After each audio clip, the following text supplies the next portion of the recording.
بسم اللہ الرحمن الرحیم۔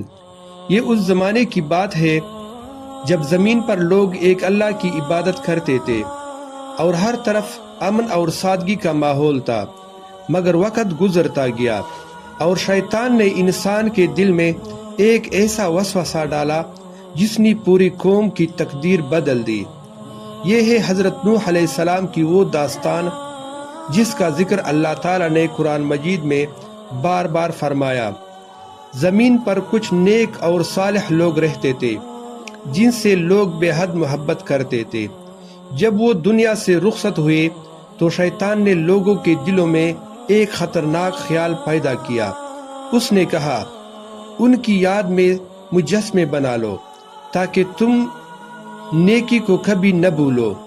شروع میں لوگوں نے ان مجسموں کو صرف یادگار سمجھا، کوئی ان کی عبادت نہیں کرتا تھا، لیکن نسلیں بدلتی گئی، علم کم ہوتا گیا اور شیطان اپنے منصوبے میں کامیاب ہوتا گیا۔ آخر کار وہی مجسمے عبادت کا مرکز بن گئے اور یوں زمین پر پہلی بار شرک پھیل گیا۔ قرآن مجید میں ان بتوں کے نام بھی آئے ہیں: ود، سوا، یغوث، یعوق اور نصر۔ یہ سب پہلے نیک لوگوں کے نام تھے، مگر بعد میں انہیں معبود بنا لیا گیا۔ شیطان نے انسان کو آہستہ آہستہ اللہ کی توحید سے دور کر دیا۔ جب ہر طرف شرک پھیل گیا تو اللہ تعالیٰ نے اپنی رحمت سے ایک عظیم نبی کو منتخب فرمایا۔ وہ تھے حضرت نوح علیہ السلام۔ اللہ نے انہیں حکم دیا اپنی قوم کو صرف ایک اللہ کی عبادت کی دعوت دو۔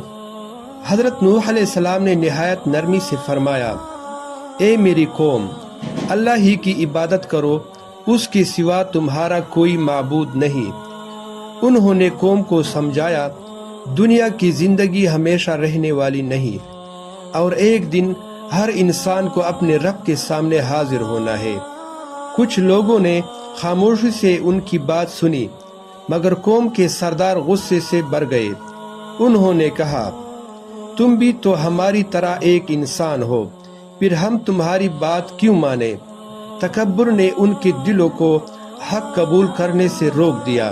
حضرت نوح علیہ السلام نے دن میں بھی دعوت دی اور رات کی تاریکی میں بھی لوگوں کے دروازوں پر پہنچے۔ وہ کل عام بھی سمجھاتے اور تنہائی میں بھی نصیحت کرتے، مگر جتنا وہ حق کی دعوت دیتے قوم اتنی ہی ضد میں بڑھتی جاتی۔ قرآن بتاتا ہے، کچھ لوگ اپنے کانوں میں انگلیاں ڈال لیتے تھے تاکہ نوح کی آواز نہ سنے۔ وہ اپنے کپڑے چہرے پر کھینچ لیتے اور غرور کے ساتھ منہ موڑ کر چلے جاتے۔ حق ان کے سامنے تھا، مگر ان کے دل بند ہو چکے تھے۔ سال گزرتے گئے، پھر عشرے گزر گئے، مگر حضرت نوح علیہ السلام ہمت نہ ہارے۔ انہوں نے صبر کے ساتھ اپنی قوم کو بار بار اللہ کی طرف بلایا۔ یہ دعوت صرف چند دنوں کی نہیں بلکہ صدیوں پر محیط ایک عظیم جدوجہد تھی۔ تقریباً 950 سال تک حضرت نوح علیہ السلام اپنی قوم کو اللہ کی طرف بلاتے رہے۔ ہر بار وہ محبت سے سمجھاتے، مگر جواب میں انہیں مذاق، انکار اور تکبر ہی ملا۔ آخر کار وہ وقت آ پہنچا جب اللہ کا فیصلہ نازل ہونے والا تھا۔ قوم کے سردار کہتے، اے نوح، اگر تم سچے ہو تو وہ عذاب لے آؤ جس سے تم ہمیں ڈراتے ہو۔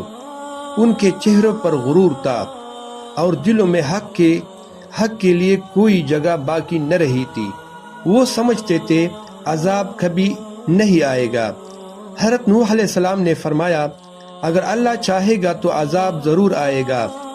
اس دن نہ کوئی طاقت کام آئے گی، نہ دولت، نہ قبیلہ، نہ جھوٹے معبود۔ بچانے والا صرف اللہ ہوگا۔ پھر اللہ تعالیٰ نے اپنے نبی کو وحی فرمائی، اب تمہاری قوم میں مزید کوئی ایمان نہیں لائے گا سوائے ان کے جو پہلے ایمان لا چکے ہیں۔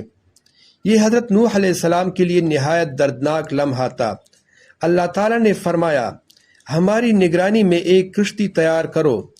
یہ حکم ایک ایسی سرزمین میں ملا جہاں دور دور تک سمندر کا نام و نشان بھی نہ تھا، مگر نبی اللہ کے حکم پر سوال نہیں کرتے، بلکہ عمل کرتے ہیں۔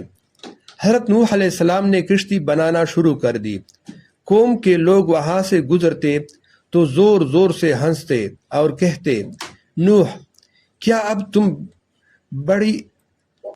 بڑی بھی بن گئے ہو؟ ان کے مذاق کی آواز ہر روز بلند ہونے لگے۔ حضرت نوح علیہ السلام نے سکون سے جواب دیا، آج تم ہمارا مذاق اڑا رہے ہو، ایک دن آئے گا جب تمہیں معلوم ہو جائے گا کہ اصل ہنسی کس کی تھی۔ حق ہمیشہ خاموش ہوتا ہے مگر آخر کار غالب ہو جاتا ہے۔ کشتی مکمل ہونے کے بعد اللہ تعالیٰ کی طرف سے آخری نشانی ظاہر ہوئی۔ زمین سے ایک تنور میں پانی ابلنے لگا۔ یہ اس بات کا اعلان تھا کہ اب اللہ کا فیصلہ نافذ ہونے والا ہے۔ اللہ تعالیٰ نے فرمایا، ہر قسم کے جانوروں کا ایک ایک جوڑا کشتی میں سوار کر لو اور اپنے ایمان والے ساتھیوں کو بھی ساتھ لے لو، مگر ایمان لانے والے بہت ہی کم تھے۔ اسی دوران حضرت نوح علیہ السلام کی نگاہ اپنے بیٹے پر پڑی۔ انہوں نے محبت بھرے لہجے میں فرمایا، بیٹے، ہمارے ساتھ کشتی میں آ جاؤ اور کافروں کے ساتھ نہ رہو۔ ایک باپ کی یہ پکار درد سے بھری ہوئی تھی، مگر بیٹے نے غرور سے جواب دیا، میں کسی اونچے پہاڑ پر چڑھ جاؤں گا، وہ مجھے پانی سے بچا لے گا۔ اس نے اللہ کے وعدے سے زیادہ اپنی عقل پر بھروسہ کیا۔ حضرت نوح علیہ السلام نے آخری بار فرمایا، آج اللہ کے عذاب سے کوئی بچانے والا نہیں سوائے اس کے جس پر اللہ رحم کرے۔ مگر اسی لمحے ایک عظیم موج دونوں کے درمیان حائل ہو گئی۔ آسمان کے دروازے کھل چکے تھے اور زمین کے چشمے پوری شدت سے ابل رہے تھے۔ پانی ہر لمحہ بلند ہوتا جا رہا تھا اور اللہ کا وعدہ اپنی پوری شان کے ساتھ پورا ہو رہا تھا۔ یہ کوئی عام بارش نہیں تھی بلکہ اللہ کا فیصلہ تھا۔ کشتی اللہ کے حکم سے موجوں کے درمیان محفوظ سفر کر رہی تھی۔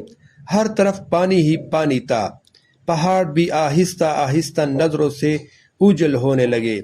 ایمان والے اللہ کی رحمت میں تھے اور منکر اپنے انجام کی طرف بڑھ رہے تھے۔ حضرت نوح علیہ السلام کا دل اپنے بیٹے کی جدائی سے غمگین تھا۔ انہوں نے عاجزی سے اپنے رب سے عرض کی، اے میرے رب، میرا بیٹا بھی تو میرے گھر والوں میں سے تھا۔ یہ ایک باپ کی درد کی پکار تھی۔ اللہ تعالیٰ نے فرمایا، اے نوح، وہ تمہارے اہل میں سے نہیں کیونکہ اس کے اعمال درست نہیں تھے۔ اس دن واضح ہو گیا کہ اللہ کے ہاں رشتہ ایمان کا ہے، صرف خون کا نہیں۔ طوفان کئی دنوں تک جاری رہا۔ پھر اللہ تعالیٰ نے زمین کو حکم دیا، اپنا پانی نگل جا، اور آسمان کو حکم دیا، اب رک جا۔ دیکھتی ہے دیکھتے پانی کم ہونے لگا۔ وہ عظیم کشتی آخر کار جودی پہاڑ پر آ کر ٹھہر گئی۔ اللہ کا وعدہ سچا ثابت ہو چکا تھا۔ حضرت نوح علیہ السلام اور ان کے ساتھی کشتی سے باہر نکلے۔ انہوں نے سب سے پہلے اپنے رب کا شکر ادا کیا کیونکہ نجات صرف اللہ ہی کے ہاتھ میں تھی۔ اللہ تعالیٰ نے حضرت نوح علیہ السلام سے فرمایا، سلامتی اور برکت کے ساتھ زمین پر اتر جاؤ۔ یہ ایک نئی شروعات تھی، ایک نئی نسل کی ابتدا۔ حضرت نوح